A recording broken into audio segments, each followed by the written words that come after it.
হজের সময় মিনার তাঁবুতে আমাদের না জানার কারণে এমন কিছু ভুল অনেক সময় হয়ে যায়, যেগুলোর কারণে হয়তো হজ সহি হয়ে যাবে বাট সওয়াব কমে যেতে পারে। আবার এমন কিছু ভুল আছে, যেই ভুলগুলা করার কারণে আপনাকে দম বা কুরবানি পর্যন্ত দিতে হতে পারে।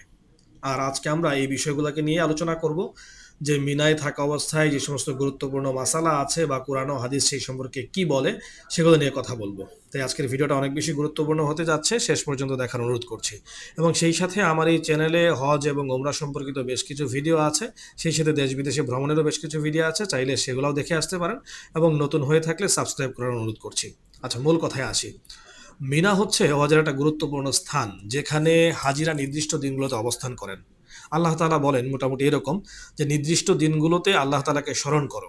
অর্থাৎ মিনায় থাকার উদ্দেশ্য শুধু বিশ্রাম নয়, বরং ওই সময়টাতে আল্লাহ তাআলাকে বেশি বেশি স্মরণ করা। আর সেই স্মরণ করাটা হচ্ছে ইবাদত, জিকির আজগার, নামাজ বা এরকম বিভিন্ন কাজের মাধ্যমে বা বিভিন্ন ইবাদতের মাধ্যমে নিজেকে ব্যস্ত রাখা।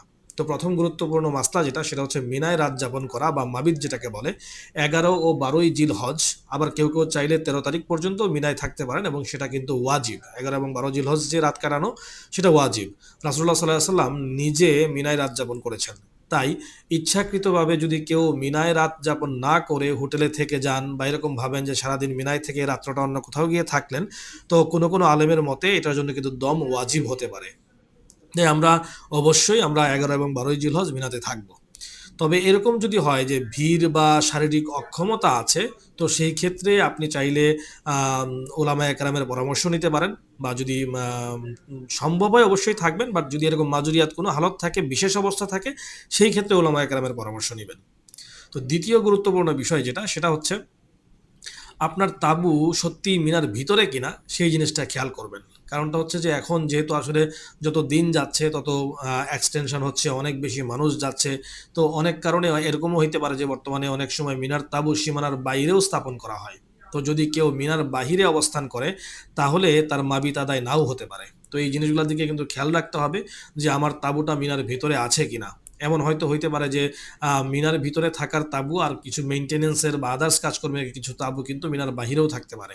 তো এই জিনিসগুলোর ক্ষেত্রে খেয়াল রাখবেন, যে আমি ভাবলাম যে আমি ভিড়ের কারণে হয়তো ওই পাশটাতে একটু ভিড় কম, ওই জায়গায় গিয়ে থাকি। তো এই জিনিসগুলো করা যাবে না, বরং আপনি আপনার গাইডের সাথে ঠিকভাবে পরামর্শ করে নেবেন, যে আমার যে তাঁবুটা আছে সেটা মিনার যে সীমানা আছে সেটার ভিতরে কিনা। যদিও আমাদের বাংলাদেশ থেকে যারা যায় সবার তাঁবুই কিন্তু মিনার ভিতরেই থাকে। 3 নম্বর বিষয় যদি বলি, যে জামারাতে পাথর নিক্ষেপের সঠিক নিয়ম, এটা হচ্ছে অনেকেই বড় পাথর ব্যবহার করেন, বা একসাথে অনেকগুলো ছুঁড়ে দেন, অথবা অন্য কাউকে দিয়ে করিয়ে নেন, যা কিনা ভুল। কারণ রাসূলুল্লাহ সাল্লাল্লাহু আলাইহি ওয়াসাল্লাম ছোট কঙ্কর ব্যবহার করছেন, এবং প্রতিটা আলাদা আলাদা করে নিক্ষেপ করছেন। তাই নিজে সক্ষম হলে অবশ্যই এই কাজটা কিন্তু নিজেকেই করতে হবে। এবং এই জায়গায় অতি উৎসাহী হয়ে কারোর গায়ে পাথর পড়ে এরকম কোনো কিছু কিন্তু করা যাবে না। চতুর্থ বিষয় হচ্ছে ইহরামের নিষেধাজ্ঞা ভুলে যাওয়া। অনেক সময় এরকমটা হয়, যে অনেকেই মনে করে যে মিনায় যেহেতু আসছি, তো হয়তো এখানে কিছুটা ছাড় আছে, বা ইহরামের যে সমস্ত নিষেধাজ্ঞাগুলো আছে সেগুলো হয়তো এখানে একটু কিছুটা শিথিল হইতে পারে, বা অনেক ক্ষেত্রে এখানে অনেক মানুষ একসাথে যেহেতু থাকে ভুলেও যেতে পারে। কিন্তু যদি আপনি ইহরামে থাকেন, তাহলে সুগন্ধি ব্যবহার, নখ বা চুল কাটা, যে নিষিদ্ধ কাজগুলো আছে, এগুলো কিন্তু করা যাবে না, এবং এগুলো করলে কিন্তু ফিদায়া দিতে হতে পারে। পঞ্চম বিষয় যদি বলি, যে মিনায় নামাজ সংক্রান্ত যে মাসালা, যে এখানে মুসাফির হিসাবে 4 রাকাত নামাজকে 2 রাকাত করে পড়তে হয়। তবে ইমামের সাথে নামাজ পড়লে কিন্তু পূর্ণ নামাজ আদায় করতে হবে। আপনি ওইখানে যারা দেখা গেল যে যারা মুসাফির না, তারা যদি কোনো জামাত আদায় করেন এবং যদি ইমাম সাহেব 4 রাকাত নামাজ পড়েন, তাহলে কিন্তু আপনাকে 4 রাকাতই পড়তে হবে। আর আপনারা নিজেরা যদি পড়েন, তো সেই ক্ষেত্রে 4 রাকাতের নামাজকে 2 রাকাত মুসাফির হিসেবে সেটা পড়তে হবে।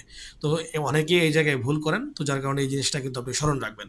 আচ্ছা, নারীদের জন্য বিশেষ কিছু মাসলা আছে, সেটা হচ্ছে যে মাহারাম ছাড়া বের হওয়া যাবে না, এবং ভিড়ের মধ্যে নিজের নিরাপত্তা নিশ্চিত করতে হবে। যদি কোনো নারীর হায়েজ হয়, তাহলে তিনি তাওয়াফ করতে পারবেন না, তবে মিনায় থাকা ও অন্যান্য আমল কিন্তু করতে পারবেন। শুধুমাত্র আপনার পিরিয়ড চলাকালে আপনি তাওয়াফ করতে পারবেন না, বাট মিনার যে কোনো আমলে আপনার কোনো সমস্যা নাই। সবশেষে এবং সবচেয়ে গুরুত্বপূর্ণ কিছু অদৃশ্য ভুল হলো নিয়ত এবং আচরণের ভুল। আল্লাহ তাআলা বলেন যে তোমরা ঝগড়া করো না। হজের সময় ঝগড়া, রাগ, অন্যকে কষ্ট দেওয়া বা লোক দেখানো ইবাদত করা, এই সমস্ত জিনিস থেকে কিন্তু বেঁচে থাকাটা খুব বেশি জরুরি। কারণ মিনায় আসলে যেহেতু তাঁবুর মধ্যে থাকতে হয়, তো অনেক সময় যদি আবহাওয়া অনেক বেশি গরম হয়, তো সেই ক্ষেত্রে দেখা যাচ্ছে যে কিছু মানে কোনো ক্ষেত্রে ফ্যান থাকে, কোনো ক্ষেত্রে এসি থাকে। তো কারোর পাশে একটু গরম বেশি, কারোর পাশে একটু থাকতে সুবিধা। তো এইগুলা নিয়ে অনেক সময় অনেক তর্ক-বিতর্ক বা একটু ঝগড়া বিবাদ অনেক ক্ষেত্রে হয়ে যায়, এবং এই জায়গায় যেহেতু জায়গা খুব কম থাকে, একেকজনের জন্য খুব অল্প পরিমাণ জায়গা থাকে, তো এর সাথে তার গা লেগে গেছে বা এর কাপড় ওই জায়গায় রেখে দিছে। এই সমস্ত ইস্যু নিয়ে আমি দেখছি যে মিনার ওই জায়গাটাতে অনেক সময় দেখা যাবে যে অনিচ্ছাকৃতভাবে কেউ ভুল করে ফেলছে বা আপনার সাথে একটু কষ্ট দিয়ে ফেলছে। তো এই বিষয়গুলাতে নিজের মাথাকে ঠান্ডা রাখা এবং কোনো ক্রমেই ঝগড়া বিবাদে জড়ানো যাবে না। এই বিষয়টার দিকে খুব বেশি খেয়াল রাখবেন, এবং সম্ভব হলে আপনি যতটুকু পারেন অন্যদেরকে ইকরাম করার নিয়ত করবেন, যে অন্যদেরকে কতটুকু সহযোগিতা করা যায়। হয়তো আপনাদের যে গ্রুপ আছে সেই গ্রুপে বয়স্ক ব্যক্তি থাকতে পারেন বা মাজুর ব্যক্তি থাকতে পারেন, তো ওনাকে যতটুকু সর্বোচ্চ ফেসিলিটি দেওয়া যায় সেটার চেষ্টা করা বরং উচিত। কারণ আসলে আমরা হজে গিয়ে শিখবই হচ্ছে ছাড় দেওয়ার মন মানসিকতা, মানুষের সাথে মিশে যাওয়ার মন মানসিকতা, নিজেকে মাটির সাথে মিশিয়ে দেওয়ার মন মানসিকতা। তো ওই জায়গায় গিয়েও যদি আমি আমার পোস্ট পজিশনকে ধরে রাখি বা আমার যেই অহংকার, গর্ব এগুলাকে যদি ধরে রাখি যে আমার অবস্থা, তাহলে সেই ক্ষেত্রে কিন্তু আমার হজটা পরিপূর্ণ হবে না। তো আমরা এই জিনিসটার প্রতি খুব বেশি খেয়াল রাখবো। টোটাল হজের মধ্যে এই মিনার যে কয়েকটা দিন, এই কয়েকদিনই কিন্তু দেখা যাচ্ছে যে শয়তান আমাদেরকে উত্তেজিত করে ফেলে, বা অনেক ক্ষেত্রে বয়স্ক মানুষজন আসেন যাদের মাথা হয়তো একটু খিটখিটে থাকে, বা একটু বয়স হলে যেটা হয় অনেক কিছু হয়তো সহ্য করতে পারেন না। আর এই জায়গায় অনেকে হারিয়েও যান।